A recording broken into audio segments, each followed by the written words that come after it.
Amigos, estamos con el abogado Freddy Grueso. Abogado, a propósito del decenio, estamos próximos a entrar a octubre. Se viene hablando acerca del decenio durante muchos años y la ocasión para recordarlo a propósito de octubre, mes del pueblo afro. Sí, mire, Marcel, hay un asunto con este tema del decenio, el decreto del decenio en base a la también declaratoria de las Naciones Unidas. Tengo entendido que era para que se haya medidas de reparación hacia el pueblo afro en estos 10 años. La pregunta es, habiendo transcurrido ya algunos años, en concreto, ¿qué ha hecho el gobierno o los gobiernos sobre el pueblo afroecuatoriano? Esa es la gran pregunta que debemos hacernos en el mes de octubre. Y debería ser mes de exigencia. Lo que debemos hacer es exigir al Estado ecuatoriano, al gobierno actual obviamente, de que se cumpla con esos objetivos de la declaratoria y ver acciones concretas, sobre todo de medidas de reparación, de visibilización, de un poco ofrecer las estadísticas de la ubicación de los afros en el Ecuador, su situación económica, su posibilidad de acceso a los trabajos básicamente, porque yo no veo, por ejemplo, posibilidades de que los bancos en plena ciudad de Esmeraldas, para citar algún ejemplo, puedan tener, por ejemplo, funcionarios negros o negras como cajeras. Entonces es una señal de que vivimos una sociedad con un pensamiento colonialista, que en la ventanilla no debe estar una persona de piel oscura. Ese es el mensaje que le dan todavía a la sociedad.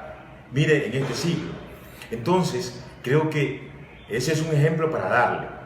Podemos decir otros en el tema educativo, el acceso a la educación, digamos, en los medios de educación que son considerados muy buenos. ¿Qué acceso tiene la población negra? Entonces, creo que es el momento de este tipo de reflexiones, más que hacer, que no está mal, recordar fechas importantes, que está bien, pero a la par debemos analizar en este mes, ojalá se puedan hacer y las organizaciones lo puedan hacer, foros en torno a lo que le estoy manifestando, porque el año del decenio, digamos la declaratoria del decenio afro, es para eso, para un poco darle cierta exclusividad e insistencia a las poblaciones marginadas por mucho tiempo. Y esto tiene una serie de ejes a los que hay que pasar revisión. Ahora, ¿qué ha pasado desde el lado de la alcaldía de Esmeraldas, que en periodos anteriores se construyó una especie de ordenanza justamente para esto, abogado? ¿Se requieren leyes o políticas de Estado que fomenten realmente la aplicación de esta decisión de reparación y de atención al pueblo afro?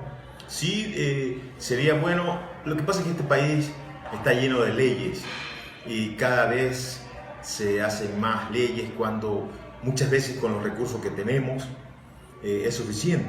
Si hay la decisión del Estado, del gobierno, de cumplir con ese propósito, no se necesita más leyes. Si nomás se requiere voluntad y decisión de cumplir con lo que ya está, los áreas que ya más o menos se conocen, en que el Estado puede participar. Ahora, se habla también de construir políticas públicas. Para ello, aquí al menos han realizado unas 3 reuniones, pero finalmente eso no se ha concretado, abogado. ¿De qué dependerá que esto se cumpla en el país? Depende de la voluntad de los gobernantes y también yo diría un poco de las organizaciones, sobre todo, pero si no hay voluntad de los gobernantes va a ser imposible. Ya creo que ojalá me equivoque, vamos a cumplir los 10 años y no se habrá conseguido nada. Entonces por eso es que yo invito a las dirigencias, a las organizaciones, que hagamos un reclamo o que se haga un reclamo en este sentido.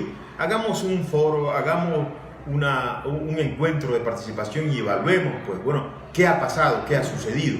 Porque así de manera aislada no se va a conseguir nada. Y eso también permite que este o el futuro gobierno o los futuros gobiernos no hagan caso a este tema porque no hay la unión al momento del reclamo.